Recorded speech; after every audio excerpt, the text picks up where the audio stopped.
¿Vas a seguir escondiéndote toda tu vida?, me gritó Javier mientras los vecinos cuchicheaban en la plaza. Yo temblaba. Quería besarlo allí mismo, delante de todos, aunque sabía que un solo gesto podía arruinar mi nombre, mi familia y todo lo que había construido. Pero cuando rozó mis labios, entendí que ya era demasiado tarde para escapar. Nunca pensé que un solo error pudiera expulsarme de todo lo que conocía. Madrid me había dado trabajo, amistades superficiales y un amor que juraba ser eterno. Hasta que descubrí los mensajes en el móvil de Daniel, las excusas repetidas, las noches en las que decía estar de viaje, y en realidad estaba con otro. La traición no fue solo suya, también la sentí en cada mirada de quienes lo sabían y callaron. El ruido de la ciudad empezó a pesarme como una losa, así que hice lo impensable. Vendí lo poco que tenía y acepté trabajar en una finca perdida en Castilla. 3 años después, la rutina era mi refugio. Me despertaba antes del amanecer.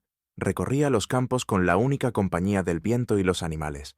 Mis días se llenaban de trabajo físico, suficiente para mantener a raya cualquier pensamiento. Había jurado no volver a enamorarme, no abrir la puerta de mi vida a nadie más. Y hasta aquella noche había cumplido mi promesa. El cielo se oscureció de golpe, como si alguien hubiera apagado la luz del mundo. El viento soplaba tan fuerte que los árboles crujían. Dejé las herramientas y corrí al establo para calmar a los caballos. No era la primera tormenta que me sorprendía, pero sí la más violenta. El trueno retumbó tan cerca que la tierra pareció sacudirse. Logré llegar a mi casa, justo cuando empezó a caer la lluvia, con una furia que hacía imposible ver más allá de unos metros. Me disponía a preparar algo de cenar cuando escuché los golpes en la puerta. Al principio pensé que el viento había arrancado una rama, pero el sonido volvió, más fuerte. Abrí con cautela y lo vi. Un hombre empapado, temblando de frío, la ropa pegada al cuerpo como si acabara de salir de un río. «Perdón por molestar», dijo con voz entrecortada. «Mi coche se salió de la carretera unos kilómetros atrás. No hay señal, y tu casa era la única luz que vi». Se presentó como Javier. Venía de camino a una reunión en Valladolid. Había seguido el GPS por una carretera secundaria. Un error fatal en una noche de tormenta. Lo invité a pasar. La lógica me decía que era un extraño, que debía ser prudente. Pero algo en su mirada, una mezcla de agotamiento y vulnerabilidad, me hizo apartarme para dejarlo entrar. Le di ropa seca y café caliente. Se sentó frente a mí, aún con las manos temblando alrededor de la taza. Intentó bromear sobre su mala suerte, pero sus ojos oscuros lo delataban. Había más detrás de esa tormenta personal que lo había traído hasta mi puerta. La conversación surgió sola.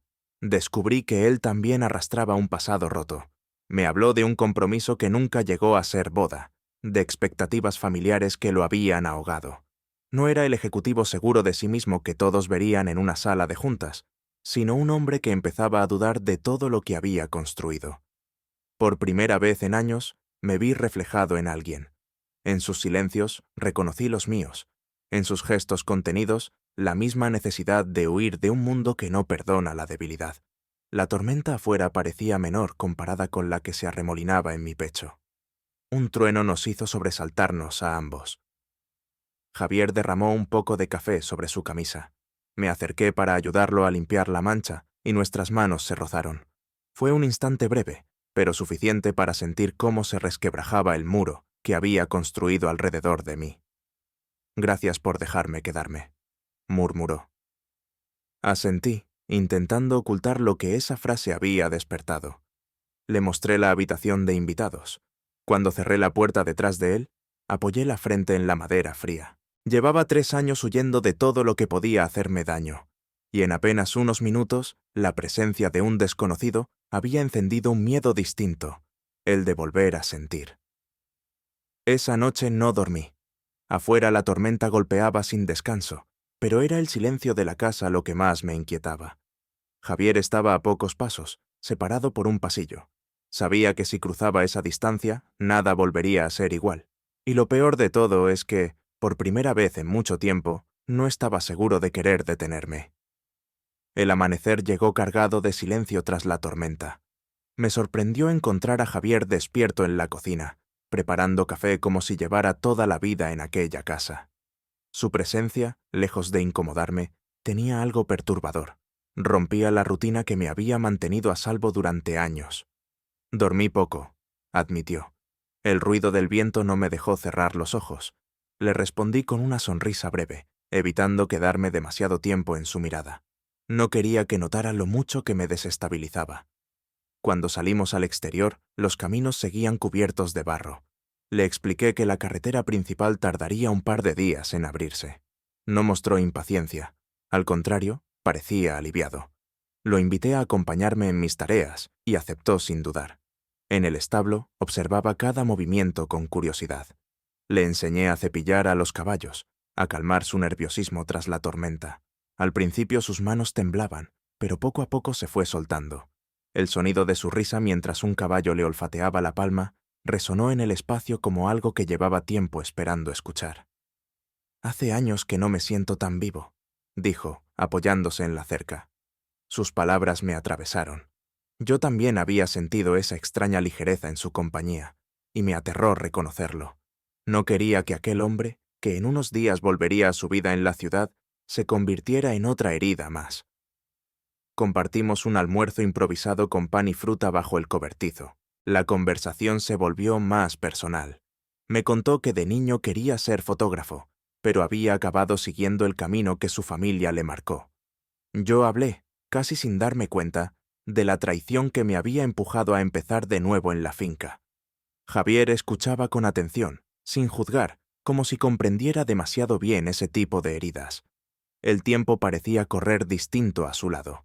No había silencios incómodos, solo pausas llenas de significados que ninguno de los dos se atrevía a nombrar. Cuando me pidió tomar una foto con su móvil, me negué al principio. No soportaba verme reflejado en nada que me recordara a lo que fui. Pero insistió, asegurando que quería capturar la luz del momento. Al final cedí. Al enseñarme la imagen, me vi sonriendo de una forma que ya no recordaba. Sentí un vuelco en el pecho. Nuestros dedos se rozaron sobre la pantalla, y ninguno de los dos los apartó. Esa noche, mientras preparaba la cena, lo encontré de pie junto a la ventana. Miraba las nubes que aún cubrían el cielo como si buscara respuestas en ellas. A veces pienso que he estado corriendo detrás de algo que nunca me pertenece, dijo sin girarse. Y ahora, aquí, me pregunto si no es demasiado tarde para empezar de nuevo. No supe qué contestar. Había demasiada verdad en sus palabras, y yo no estaba preparado para enfrentar las mías. Solo asentí, sintiendo que entre los dos se levantaba un puente invisible, tan frágil como necesario. Cuando nos sentamos a comer, el ambiente era distinto. Cada gesto, cada mirada, llevaba una carga que ninguno de los dos se atrevía a liberar. El roce accidental de su brazo contra el mío fue suficiente para que todo mi cuerpo se tensara. No era deseo lo que me asustaba, sino la posibilidad real de volver a sentir algo profundo. Antes de retirarse a la habitación, me agradeció de nuevo por acogerlo. Su voz se quebró levemente al pronunciar mi nombre, y esa grieta fue lo que me mantuvo despierto el resto de la noche. Caminaba de un lado a otro, luchando contra la tentación de cruzar el pasillo. Me repetía que era un error, que se marcharía pronto y yo me quedaría con un vacío mayor que antes. Pero también sabía que el simple hecho de temerlo significaba que algo en mí ya había cambiado. La tormenta había pasado, pero otra más peligrosa estaba empezando dentro de mí. La segunda noche fue peor que la primera. La lluvia había cesado, pero el silencio de la finca se convirtió en un eco insoportable. Me movía de un lado a otro en la habitación, consciente de que Javier estaba al otro lado del pasillo. Cada crujido de la madera me recordaba su presencia. No necesitaba verlo para saber que tampoco dormía. Finalmente bajé a la cocina para servirme agua. Allí lo encontré, de pie frente a la ventana, con los brazos cruzados y el gesto perdido en la oscuridad del campo. «Tampoco puedes dormir, ¿verdad?», pregunté. «No», respondió sin mirarme. «Es extraño. Paso los días corriendo de una reunión a otra, y nunca me detengo a pensar. Ahora que tengo tiempo, todo me golpea de golpe». Me apoyé en la mesa, sin atreverme a acercarme más. «¿Qué es lo que más te pesa?», tardó en contestar. La sensación de estar viviendo una vida que no elegí. Me dejé arrastrar por lo que otros esperaban de mí, y cuando quise darme cuenta, ya era demasiado tarde. Sus palabras me resultaban demasiado familiares. Recordé el momento en que descubrí la traición de Daniel, cómo me había sentido atrapado en una historia escrita por alguien más. La diferencia es que yo había huido. Javier, en cambio, seguía atrapado. «Nunca es tarde», dije con voz más firme de lo que esperaba. Entonces me miró, y en esa mirada había algo que me desarmó, una súplica silenciosa, como si buscara permiso para derrumbarse. El silencio entre nosotros se volvió insoportable. Di un paso hacia él, y otro, hasta quedar tan cerca que podía sentir su respiración. No era el momento, ni el lugar, lo sabía, pero tampoco podía seguir huyendo de lo que ya estaba allí. El roce de su mano contra la mía fue tan leve que podría haberlo imaginado, pero no lo fue. Sus dedos se aferraron con una fuerza contenida, como si temiera que retrocediera. «Alejandro», susurró. El sonido de mi nombre en sus labios me estremeció. No respondí. No hacía falta. Lo que ocurrió después fue inevitable. Un beso breve, cargado de miedo y necesidad. Me aparté de inmediato, con el corazón desbocado. «No podemos», murmuré. «¿Por qué no?», replicó con firmeza. «¿Qué temes?». No supe qué contestar. Temía repetir la historia, abrir la puerta a otra decepción. Temía que él regresara a su vida y yo me quedara con un vacío imposible de llenar. «Esto no tiene futuro», dije, intentando convencerme a mí mismo más que a él. Javier me sostuvo la mirada, sin retroceder. «El futuro se construye», contestó. «Y yo estoy cansado de vivir uno que no quiero». No pude seguir escuchando. Salí de la cocina y subí las escaleras de golpe, como si la distancia pudiera salvarme. Cerré la puerta de mi cuarto y me dejé caer en la cama. Pero sus palabras resonaban en mi cabeza, implacables.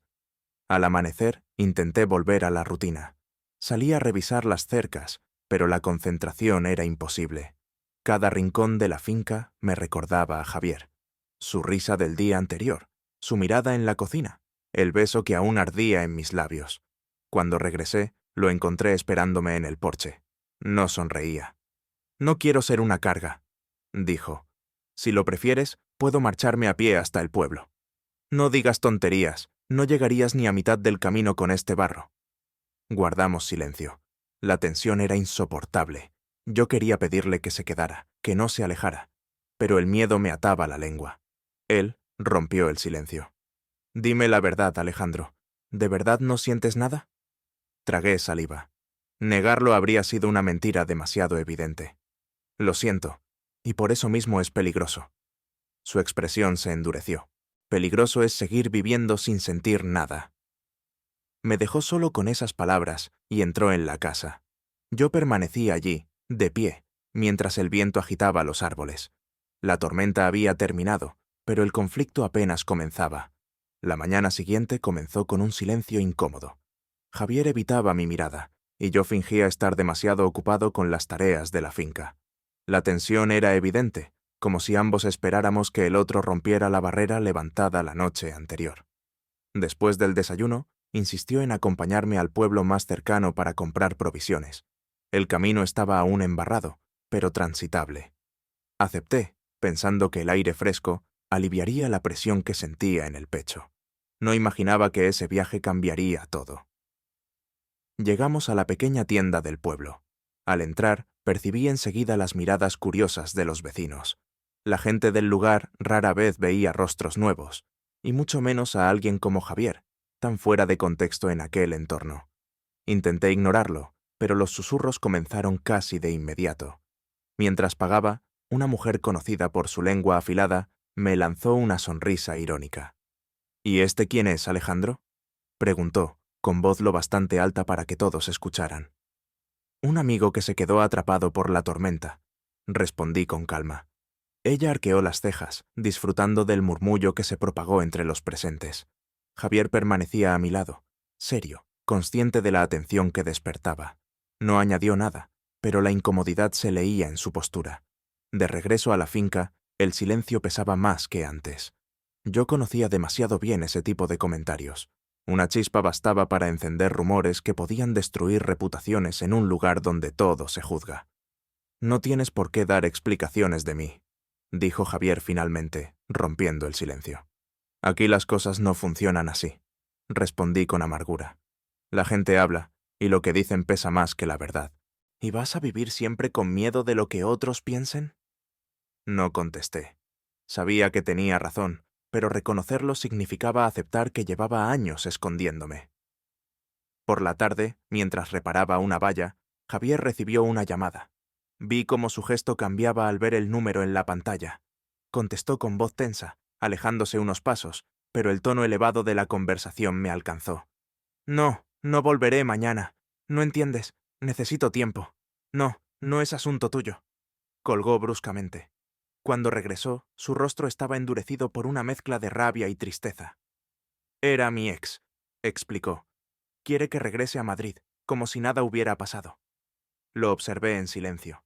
Comprendí que no era solo mi pasado lo que me perseguía, sino también el suyo. Ambos arrastrábamos cadenas que nos impedían avanzar. Esa noche, cenamos casi sin hablar. El peso de lo ocurrido en el pueblo y de la llamada flotaba entre nosotros. Cuando me levanté para recoger los platos, Javier me detuvo con una mano firme en el brazo. Alejandro, dime la verdad. ¿Te avergüenza lo que pueda pensar la gente si sospecha lo que está pasando entre nosotros? Sentí un nudo en la garganta. No es vergüenza, es miedo. Aquí, cualquier diferencia se convierte en un motivo de burla o rechazo. Ya lo he vivido antes. ¿Y prefieres seguir viviendo encerrado en ese miedo? No pude responder. Él apartó la mano y se levantó de golpe. Yo estoy harto de esconderme, dijo con rabia contenida. Toda mi vida he hecho lo que otros esperaban. No voy a seguir igual. Se marchó al pasillo, dejándome solo en la mesa. El sonido de la puerta de su habitación cerrándose con fuerza me heló. Me quedé inmóvil, preguntándome si lo había perdido antes siquiera de haberlo tenido. Una parte de mí quería correr tras él, pero la otra seguía aferrada al miedo de enfrentarme al juicio de los demás. Esa noche comprendí que la verdadera tormenta no estaba fuera ni en los rumores del pueblo, sino en la decisión que me resistía a tomar. Elegir entre seguir viviendo en silencio o arriesgarlo todo por la posibilidad de un amor que aún me asustaba nombrar. Los rumores no tardaron en propagarse. 2 días después, cuando regresé al pueblo para comprar pienso, percibí enseguida las miradas cargadas de insinuaciones. Nadie decía nada abiertamente, pero las sonrisas cómplices y los comentarios a media voz eran imposibles de ignorar. En un lugar tan pequeño, bastaba con una chispa para encender un incendio. Al salir de la tienda, un vecino se acercó con aire paternalista. Ten cuidado, Alejandro. La gente habla, y no siempre con buenas intenciones. Asentí en silencio, consciente de que aquello era más una advertencia que un consejo. El regreso a la finca fue pesado. Sentía cada palabra no dicha como un peso sobre los hombros. Javier me esperaba en el porche. Lo miré y supe que había notado la tensión. ¿Otra vez rumores?, preguntó sin rodeos. Sí, admití. Aquí todo se magnifica. ¿Y qué?, respondió, cruzando los brazos. ¿Vas a dejar que decidan por ti? Esa pregunta me atravesó. Recordé los años que había pasado huyendo, convencido de que el silencio era mi única protección. Pero ahora ya no era yo solo. Si los rumores crecían, también lo alcanzarían a él. No entiendes, Javier. Ellos pueden convertir esto en un infierno. No, Alejandro. El infierno es seguir escondiéndose. Sus palabras quedaron suspendidas entre nosotros como un desafío. Esa misma tarde apareció mi hermana, Clara. Hacía meses que no venía a la finca, pero al verla comprendí que ya estaba enterada. ¿Es verdad lo que dicen?, preguntó apenas cruzó la puerta. Intenté esquivar la pregunta, pero su mirada era directa, sin espacio para evasivas. ¿Qué es lo que dicen?, respondí. Que tienes a un hombre en casa, y que no es un simple invitado. Mi silencio fue la confirmación que no quise dar en voz alta. Clara suspiró, frustrada. ¿Sabes lo que significa? Mamá no lo entenderá, la familia tampoco. Te van a dar la espalda. Ya me la dieron antes, dije con amargura. Pero esta vez será peor. No lo hagas más difícil. Me quedé helado. Ella no lo decía con odio, sino con miedo. Pero ese miedo no era distinto al mío, el mismo que me había encadenado durante años. Cuando se marchó, Javier entró en la sala. Había escuchado parte de la conversación. ¿Ves?, dije, con voz rota. Esto es lo que intento evitar. Él me sostuvo la mirada. Lo que escuché no fue odio, fue miedo, y el miedo solo se vence enfrentándolo. No supe qué contestar. Esa noche apenas probé bocado. Me encerré en mi habitación, tratando de convencerme de que lo mejor era pedirle a Javier que se marchara antes de que todo empeorara. Al día siguiente, al llegar al pueblo, me encontré con la prueba de que los rumores ya habían explotado. En la plaza, un grupo de hombres hablaba en voz alta, y al verme bajaron el tono, aunque no lo suficiente. Alcancé a oír la palabra desviado. Sentí la sangre hervir, pero no dije nada.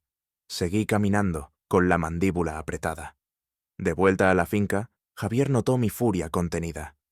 ¿Qué pasó? Le conté lo ocurrido. Esperaba que reaccionara con rabia, pero en cambio me miró con calma. Tienes dos opciones: seguir tragándote lo que dicen o demostrarles que no te van a quebrar. ¿Y cómo se supone que haga eso? Siendo tú mismo, sin esconderte. Yo no vine aquí para convertirme en tu secreto. Sus palabras me golpearon más fuerte que los rumores.